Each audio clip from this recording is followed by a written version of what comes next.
my co-host, Matthew Pearson, as always. And we're here to encourage men to be good churchmen in their church, in their community.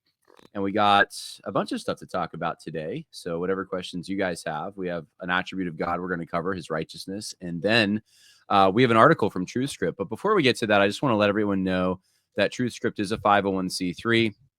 And if you want to contribute, you can go to truthscript.com, scroll to the bottom, and there's a little donate tab. Not very prominent. You have to go down and find it. And there's also a publish tab if you want to publish with us.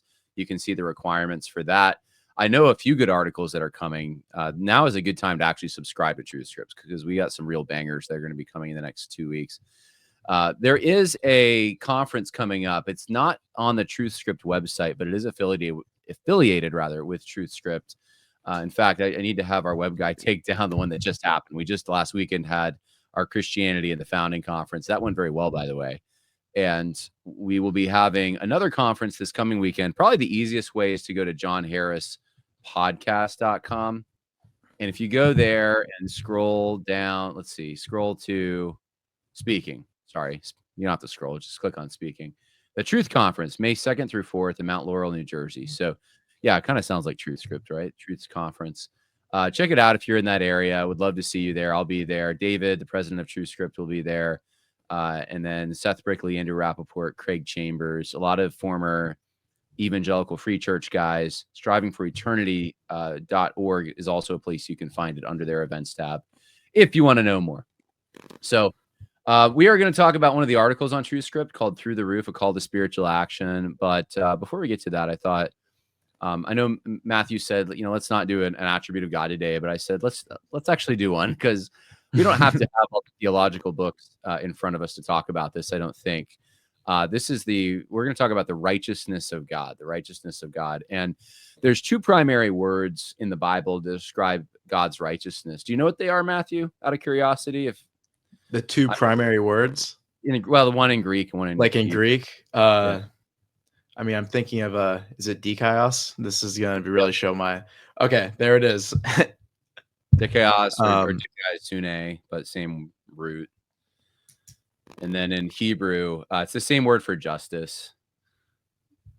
I'll say it. All right, it's tzedek or sadiq. I haven't taken Hebrew yet, so for the record, okay. That's fine. Yeah. So when I was taking Hebrew, the social justice stuff was actually starting to get hot, and I remember we would go over the word tzedek, and that was the word that was so often used to like funnel in all of these rectifying disparities type language. And really, it just means to be upright or to be righteous, to be in conformity to God's moral standard. Think of like a straight stick or a standard of measure that has no deviation in it.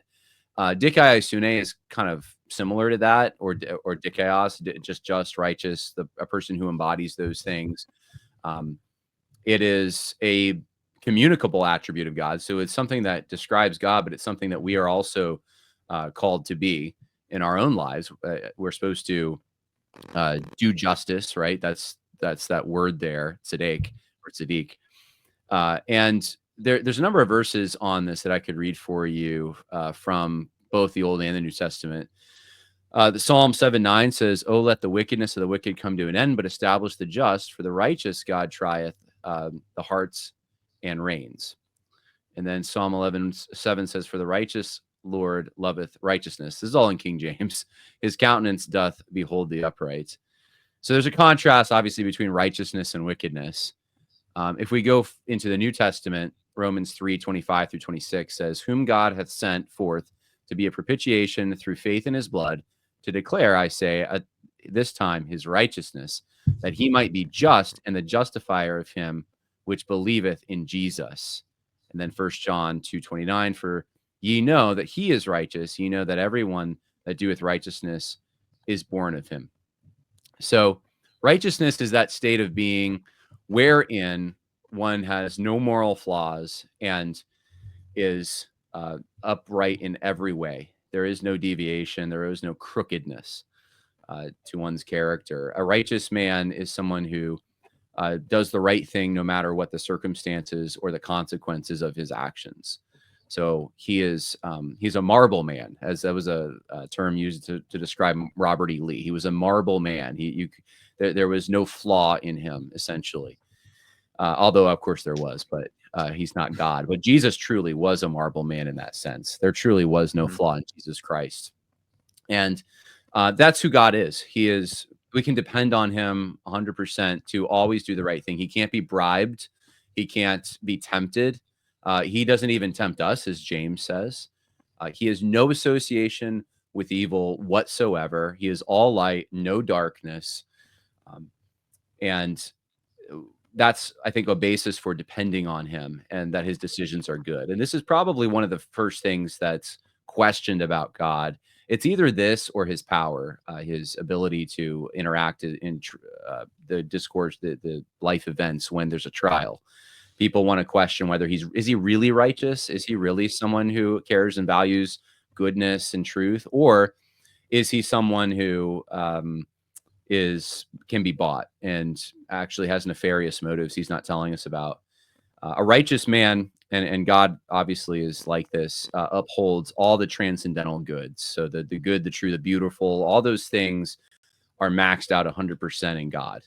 And of course, the other attribute is often his ability to some feature of his power. He couldn't intervene somehow because he must not actually be powerful. He could be good and righteous, but he's not powerful. So that's just a little bit of, that's my understanding, kind of off the cuff on this topic. But I think it's kind of relevant, particularly in our context, just because the social justice crowd has really taken this concept and they have twisted it, turned it on its head, and they have redefined it to mean any kind of rectification of disparities and really social equality or egalitarian equality. That's righteous. That's just. And so if you have a hierarchy in society of some kind, they think that that's not righteous, and God wouldn't approve of those things. And so based on God's righteousness or justice, they will try to make all kinds of arguments that women should be treated as equal to men in social circumstances and leadership positions. And every nationality should be considered equal, even within the boundaries of particular nations, and all those kinds of things. So that's obviously not what we have in mind. That's not what God's talking about. It really has nothing to do with the hierarchies that he's implemented into creation, or the hierarchies that, he is the top of a hierarchy. He is the creator. We are the created. That's the greatest hierarchy. So it's not against hierarchy. It's not about egalitarianism. But it is upholding that which is fitting, that which is in conformity to God's standard of measure. So anything to add there, Matthew? Yeah, absolutely.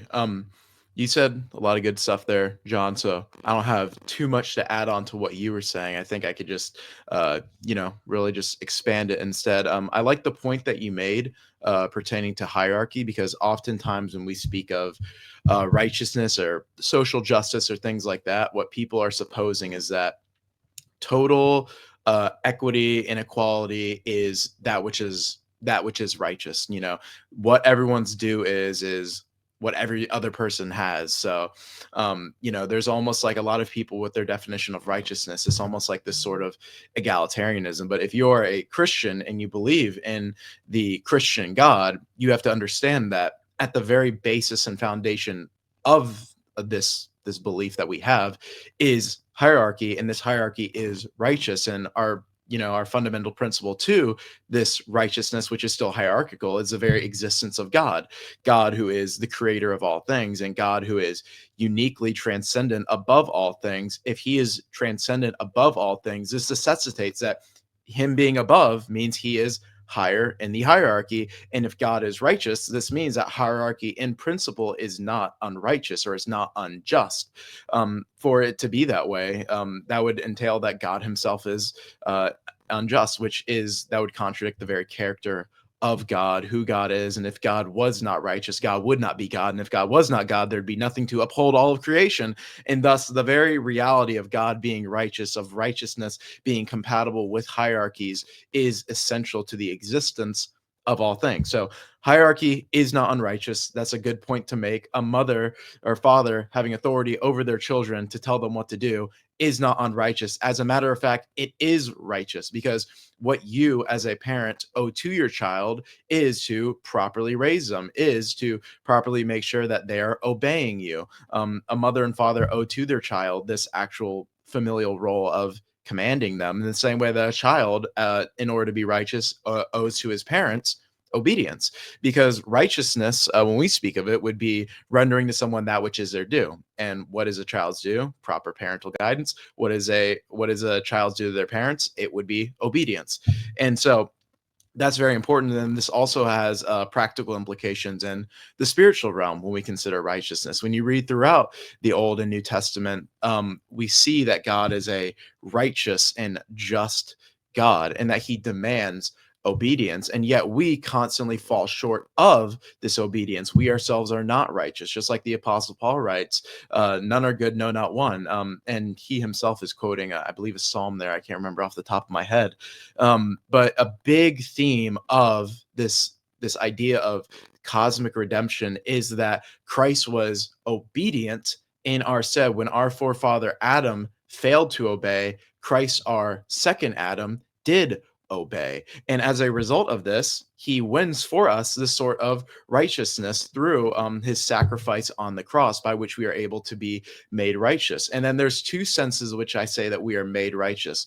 The first sense in which we speak of this is that we are made righteous in a forensic sense via imputation of Christ's righteousness to us, because we, as righteous as we can be, cannot meet the perfect standard that God demands of us. And thus we require a mediator who is able to represent us, take our place, and fulfill this righteousness. And on that basis, we are imputed with the righteousness of Christ. Christ's righteousness is accredited to us through union with him. So that's the first sense in which we can speak of God making us righteous. The second sense is that we are made actually righteous, not just in the sense of forensically righteous, such that when God looks at us, he sees Christ, but in the sense that when he looks inside of us, he sees true, real righteousness. And this happens through the infusion of grace. And so many people may pause and say, that sounds a bit Roman Catholic, this notion of infused grace being actually righteous. Aren't we don't we fall short of that standard? And the answer to that is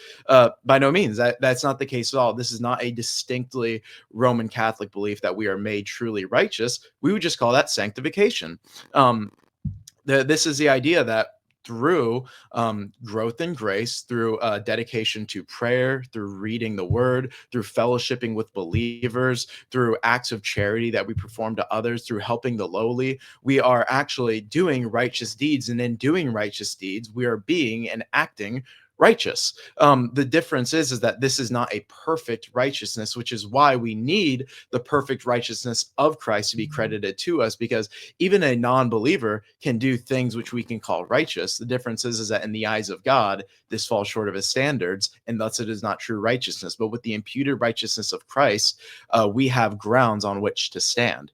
And just to talk about righteousness being infused into us. Again, as I said, this is not a distinctly Roman Catholic notion. John Calvin, he writes in the Institutes of the Christian Religion on righteousness, where he's speaking of original sin. He titles this column, "Original Sin Does Not Rest Upon Imitation."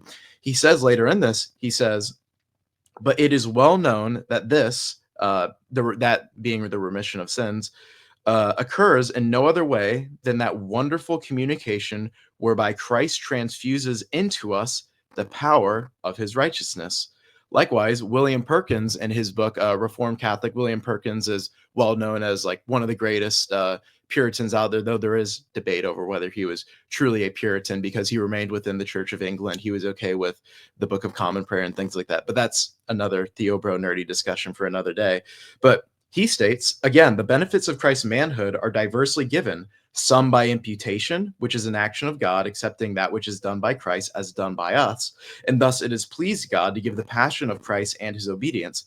Some again are given by a kind of propagation, which I cannot fitly express in terms, but I resemble it thus. As one candle is lighted by another, and one torch or candle light is conveyed to 20 candles, even so the inherent righteousness of every believer notice that inherent righteousness is derived from the storehouse of righteousness, which is in the manhood of Christ. For the righteousness of all the members is but the fruit thereof, even as the natural corruption in all mankind is but a fruit of that original sin which was in Adam. And notice there as well how he speaks of this storehouse of righteousness, which is in the manhood of Christ. Of course, Christ, by virtue of his divine nature, is righteous. It is of the very essence of the divinity to be righteous. But notice he says the storehouse of his humanity. This is because Christ, as the second Adam, behaved the law of God.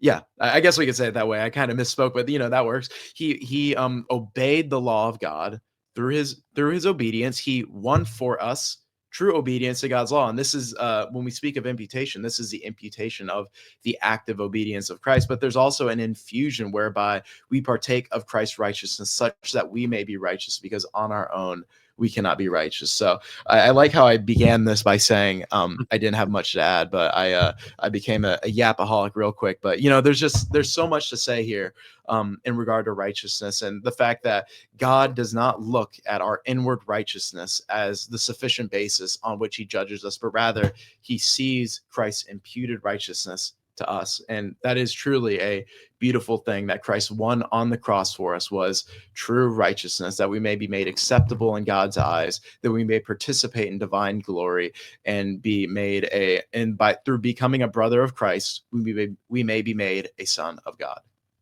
I am impressed, Matthew. You said you weren't prepared to talk about an attribute of God, but now you're quoting Puritans and Calvin. And like, how did you find that quickly? I just quickly looked up something I remembered. I remembered the part of Calvin, and then I found that Perkins quote that I had read the other day. And Perkins. I found out about that attribute like 5 minutes before, because my time management skills are just wonderful. But well, I'm impressed. That was pretty good. I was going to read Romans. I think you already covered the theology, but I keep thinking Romans 4, I think it's 8 or 9, where it says that Abraham's faith was credited to him as righteousness. And we obviously know that as the alien righteousness of Christ, that Christ's life is credited to us. So, and also I was thinking about Jesus when he tells the Pharisees, do not practice your righteousness before men to be seen by them, but before God. So righteousness should have an outward manifestation in our lives. It does lead to action. It's not just an inward quality. And so, yeah, righteous person does engage in good deeds, but the motives are important there too. They need to both be aligned, the motives and the actions. So, yeah, everything God does is consistent with righteousness, and it doesn't matter if we don't understand it. It just that is who he is by definition. So, all right. Now that we're about 19 minutes in, if anyone has questions on any of that or comments, please. I notice we have a couple hundred people streaming, but no one's left a comment yet. So we'll be waiting for those as we go into the podcast. I think this is the first time I've ever noticed that we've haven't had one comment this far into a Dr. podcast. Bob isn't here because it's not a Tuesday evening. That's what it is. We threw everyone off. I think you're right. Yeah, Dr. Bob is our most faithful commenter, isn't he? You've never met Dr. Bob, have you? I have not. I've never met Dr. Bob. I know Dr. Bob. Oh, there he is. There he is. Obligatory comment. There he is. All right, so Dr. Bob is here. Yeah, I've seen Dr. Bob. He's, I'm not gonna blow his cover, but he's out there. He's doing his doctor stuff. So very grateful for Doc. He was my COVID doctor during 2020.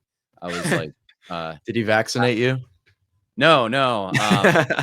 I'll let him represent himself. He was trying to figure out, I think, where the medical community was going, and he provided some commentary. But I think Dr. Bob, I don't want to misrepresent you, but I think you were a little cautious at first that I was so skeptical of this particular vaccine, and then I think, and not just the vaccine, but the lockdowns. But then I think you kind of realized or came around, not because I have more medical knowledge than Dr. Bob. I don't at all. I just really don't trust the government. So that's where that came from. And the medical community, I think. I don't know. All right, we're going to talk about an article from TrueScript. We're switching gears here. It's called Through the Roof, A Call to Spiritual Action by Seth Wayne. Seth Wayne. And it's a pretty good article. I want to read it for you here. And there, I think everyone can see it now. Starts out this way. It quotes Mark chapter 2, verses 3 through 5. And they came bringing to him a paralytic carried by 4 men. And when they could not get near him because of the crowd, they removed the roof above him. And when they had made an opening, they let down the bed where the paralytic lay. And when Jesus saw their faith, he said to the paralytic, "Son, your sins are forgiven." Mark 2, 3 through 5. And then the article says, these verses tell a story most of us entrenched in Christianity know. It tells a beautiful story of friends who care so much for one another that they lower their paralytic peer through a roof to Jesus, who they know can heal his ailment. It sounds nice, but I've heard this story many times and didn't realize I became numb to it. Several times I've passed the verse over without recognizing the true beauty held within. These friends picked up their paralyzed friend and brought him to Jesus. We don't know the actual extent of this man's paralysis, but from the text, we know he couldn't walk. I have never had to lift a limp body, but I know it's difficult. I've shouldered heavy sandbags of 100 and 150 pounds from the ground, and this awkward movement is hard work. These 4 friends lifted this man, likely around the same weight of sandbags I've listed, and carried him to go see Christ. Carrying a heavy sandbag over the shoulder for a short distance is difficult, but they worked together to carry their friend for an unknown distance. However long, it likely wasn't an easy trek. When the men arrived, they couldn't get to Jesus because of the crowd. Too many people blocked their way. The men didn't quit, but instead went above and beyond. They carried their friend to the roof of the building. Not only did they walk carrying the man, but they lifted him up on the housetop. I've never tried to lift a sandbag onto a roof, but I can imagine it would be difficult. And after the paralytic was on the roof, the men removed a piece of it. Don't pass over this like I have before. They took apart the roof. I don't know what the roof was made with. Did they tear off the shingles, remove straw, tear through clay? I don't know a lot about the New Testament period architecture in Capernaum. Either way, they physically tore a large hole enough to fit a grown man through, then lowered him down to reach Jesus directly. Through their great faith, Jesus saved the paralytic. These men took on multiple physical, grueling tasks to bring their friend to Christ. Nothing about it was easy. When they finally got to where Jesus was, they could have given up because the crowd was too large, but they pressed on. They knew that this man, Jesus, was important to for their friend to meet, likely the most important man he would ever meet. So we'll stop there. That's part 1 of 3 parts to this. And reflecting on that story, obviously it's a familiar story. It's the kind of story you share with your kids. And I just, I never thought of that either. I skip over that. I'm assuming it was probably some kind of like mud and straw or something. I mean, I've always assumed it must have been easy, but probably not. I mean, if they're lowering him through, they have to be standing on the roof. So it's got to be solid enough for them to stand on. And to do this required not just physical strength, but I mean, can you imagine the awkwardness of it? That's the thing that's standing out to me. Like you're the spectacle. You're kind of cramping on everyone's style, raining on the parade by showing up and can you imagine what people would say? Oh, the arrogance. We're all here to see Jesus, and these people just want to jump to the front of the line. They think that they're more important than everyone else. I'm sure that was probably the thought of some people in there, and they it's kind of creative. They're resourceful to be able to do this, but ultimately they just had great faith that Jesus was able to heal this man. And I don't know if I would have had the social and mental and physical fortitude to do all that, to risk my own reputation. I mean, they didn't know what Jesus was going to do. They could have been called out immediately for ruining this guy's roof and taking Jesus's time away from other people who had presumably waited in line. I mean, this is kind of not cool in a way, but Jesus saw their faith, saw that they actually really did believe. They weren't there because he was just a celebrity. They were there because they knew that he could help their friend. Mhm. And then I guess I would finally say, before hearing from you, Matthew, they weren't jumping to the front of the line themselves. These 4 guys were on the roof, so um, they're not gaining any benefit from Jesus directly themselves. They're just doing it for this one man and letting him see Jesus. So, uh, it just shows a lot about their own righteousness and character to do something like that. And I know I think he's gonna make this point as we keep reading, but, do we treat Jesus that way, obviously, is the application. Do we think of him, uh, the way that they thought of him, and are we sacrificing to bring others to Christ? So Mhm. so Yeah. I'll, No. yeah. No, yeah, great analysis, John. Something that this reminded me of is, and I read through the article before the show, and he does sort of apply this to the labor of love that we ought to show for those who are spiritually lost, or even like within the family. Like, there things can be like, it's difficult sometimes. Like, the idea, like one example he gave was like getting your kids all ready on a Sunday morning, or getting everyone to already go to church or whatever. You have to make it a routine. You have to actually labor for these things. These men had to labor. You're carrying around a body, you're climbing up a roof, you're taking apart the shingles. And I too, like Mr. Wayne in this article, I do not know the sort of material that the roof was made out of. Regardless of what it was and what they put in, they still had to get up to the roof, take this apart. Even if there was, say there's a circumstance in which it is easy to get up there, they're still carrying their disabled friend. And this reminded me of in Thomas Watson's book on the Lord's Prayer. There's a section where he's talking about, thy kingdom come. And then he distinguishes the kingdom of glory and the kingdom of grace. And in talking about how we obtain the kingdom of grace, he, this sort of speaks also to what we were talking about with righteousness, about how we are made righteous by imputation forensically, but then we're also made truly righteous by infusion.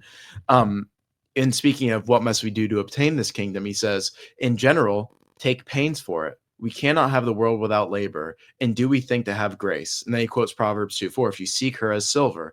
And then he says, a man may as well expect a crop without sowing as grace without labor. We must not think to have grace as Israel had manna, who did not plow nor sow, but it was rained down from the heaven upon them. No, we must operum dare. I don't know if I pronounced that Latin right, but he translates it as take pains for grace. Our salvation costs Christ's blood, and it will cost us sweat. Now, of course, he is not being legalistic here. He is not being Pelagian here.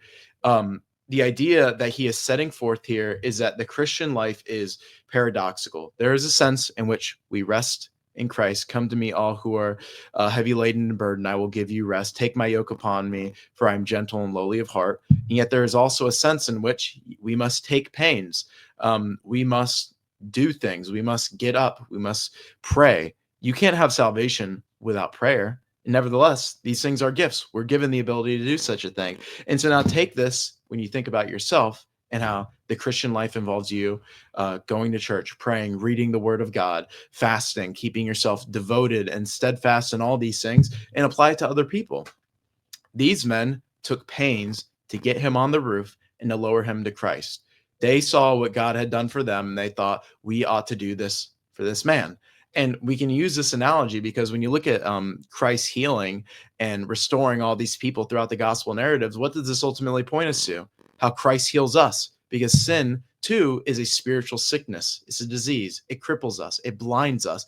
And Christ healed the sick. He healed the crippled. He gave sight to the blind. And likewise, in the same way, he sees us who are dead in our trespasses and sin, dead from this sin, like this disease of sin, and he heals us. He resurrects us. And so this is the important part. If we are resurrected by Christ, if we are healed, we ought to take pains and labor that we are to make sure that others can have access to this as well, which is what these men did. And there's like an old little evangelical kind of quip where it's like the church is it's like a hospital for the sick. It's not like a place for the righteous. And it's actually true. There's a lot of little evangelical quips that are said and are popular and that you may hear and you may think, oh, that's kind of corny, but they're actually true. And this is one of them. The church is a hospital. and the means of grace are your medicine. And if you don't take your medicine, you're going to keep getting sick. And you need to make sure that people have access to the means of grace, to the word of God, to prayer. And that's so important that we're able to think of others that way, because it's very easy to get comfortable in life and get passive and think, oh, well, only those kooky guys are street preaching or door knocking, yada, yada, yada. But you ought to have that same fervor and desire. If you don't feel called to street preach or door knock, apply that in your life broadly. And I know that I don't always do that the best. Sometimes I become passive. I kind of tell people I'm a Christian, like, oh, that's cool. And that never comes up again. Yet that's not the life that we're called to. We ought to take pain for the salvation of other people. Charles Spurgeon says about this, one convert will bring another, and that other a third. But this narrative seems to show that there are cases which will neither be brought by the general preaching of the word, nor yet by the instrumentality of one. They require that there should be 2 or 3 or 4 in holy combination, who with one consent, feeling one common agony of soul, shall resolve to band themselves together as a company for this one object, and never to cease from their holy confederation until this object is gained and our friend is saved. This man could not be brought to Christ by one. He must have had 4 to lend their strength for his carrying, or he cannot reach the place of healing. And that's a good, really good observation, I think, from Spurgeon there. And obviously in our own lives, I think we can see this, that oftentimes it's not just one person who shares the gospel, but you have to, the laborers work together. Sometimes it's multiple people. Sometimes it's someone shares, someone else, one waters, one plants. There's different parts that we play. And I think in almost every case I know of, there's not been just one person. There's been multiple people who are involved in someone's conversion. And it's always the best when you're that last link in the chain, because you get to see the privilege of the person passing from darkness into light. But it's not you. And I oftentimes hear people say, I think I've even said, like, oh, I led this person to the Lord. And yeah, I mean, it's not inaccurate, but it's not also totally accurate, because it's not just you. And obviously the Holy Spirit is behind all of it. But usually there's a string of people that have been used before you ever arrived on the scene. So yeah, good point from Charles Spurgeon. The article goes on and it says, these men had a fervor for bringing their loved one to Christ. Do we have that same fervor? Would we take on the same challenges to bring our loved ones to Christ? Our challenge likely wouldn't be physical, but there are challenges. Do we broach the hard conversations with our friends, having faith in Christ that his will shall be done in those conversations? Or do we shy away because they are awkward? For parents, do we bring our children to church, even though it can be difficult to get all our little ones dressed and ready on Sunday? Do we take the time at home in the evening? So it goes through all these questions, and it says most of us want the easy way out. I will say that there's all these evangelism programs out there that usually guarantee, or they don't guarantee, but they'll tell you, like, we do it in a less awkward way. I have never once found a way that's not awkward. I mean, sometimes it just seems to flow in the spirit, but it's still awkward in the human realm. Like, you're bringing up something that is,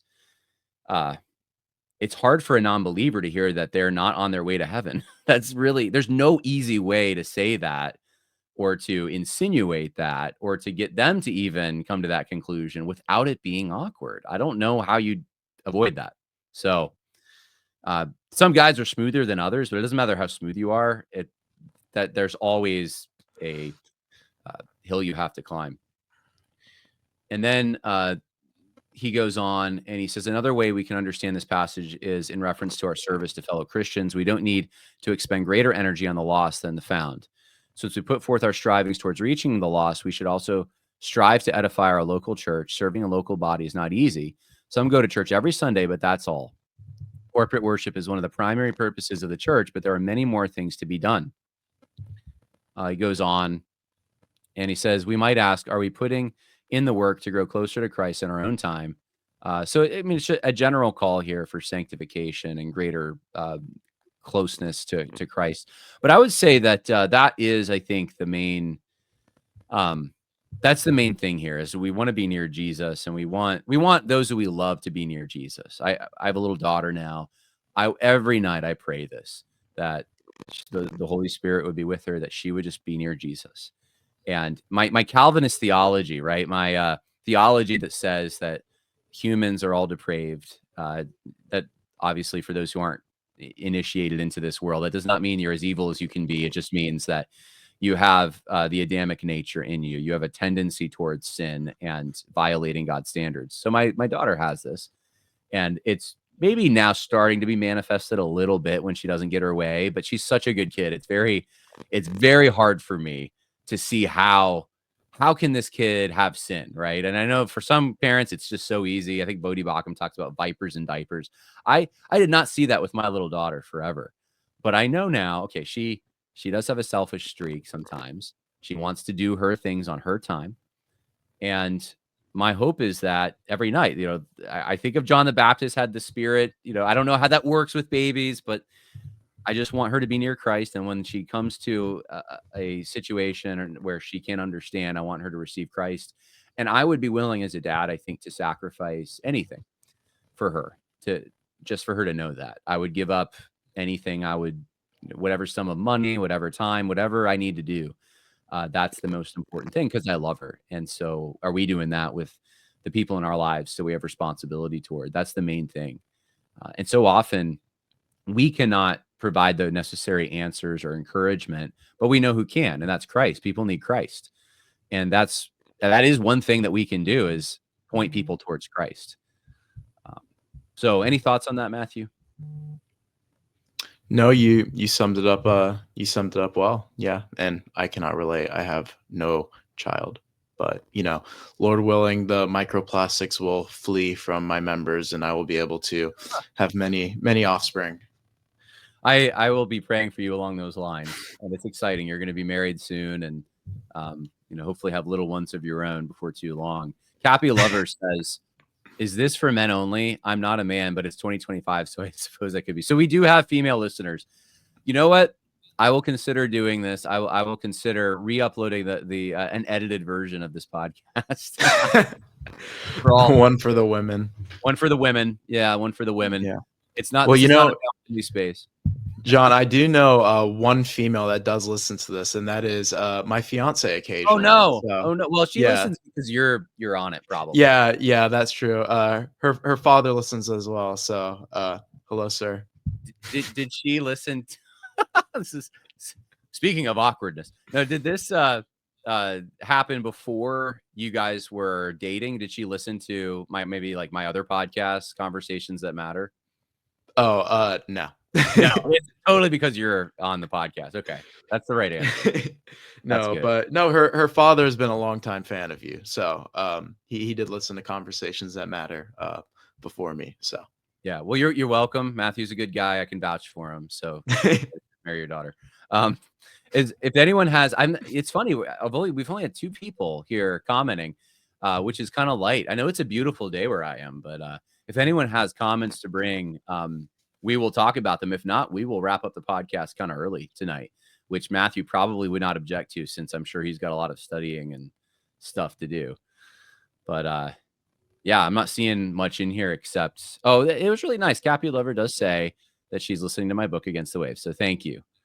Appreciate that. I don't know who Cappy Lover is, but that's the name. And it's a cat. You can see there. Cappy? Is that referring to capybaras? Because I love those too. I don't even is that a candy bar? What's a capybara? No, it's an animal. Oh, it's an animal. I don't even. Yeah. Capybara. It's a little rodent. I'm going to Google it right now. A capybara. I already have. They're really cute, but I prefer the Manol cats. Oh, I see it now. That's isn't that South American? I don't know. John, are you familiar with Manol cats? Minnow cats? No. Manol cats? Just go through my timeline. You'll see me retweeting some of them. Okay. Maybe later though. This isn't pertinent to the to the episode. Well, we finished the article, so Aaron Silver says, "Great discussion, fellas, and glad to see my bud Seth published." So I guess they're buddies. Oh, Aaron's a great mutual. Oh, okay. And Justin says, "Just finished your book." So thanks, Justin. Hope you liked it. Very helpful. Yep. All right. Well, we're going to end the podcast, guys. I hope that was helpful and hope that spurred you on to greater righteousness and wanting to be close to Christ and maybe an evangelistic fervor. And now that it's warm outside, even if you live in a cold climate, Matthew has no excuse. He's in Florida. It's just always warm. I am in Florida. Yep. Where I am, you kind of like take evangelism hiatuses. But you never take a real hiatus, right? You always want to be open and ready, but you can't go out to the walkways because there's no one there in the winter. So now it's summer. This is the time. So anyway, with that, God bless, guys. See you next week. Take care, y'all.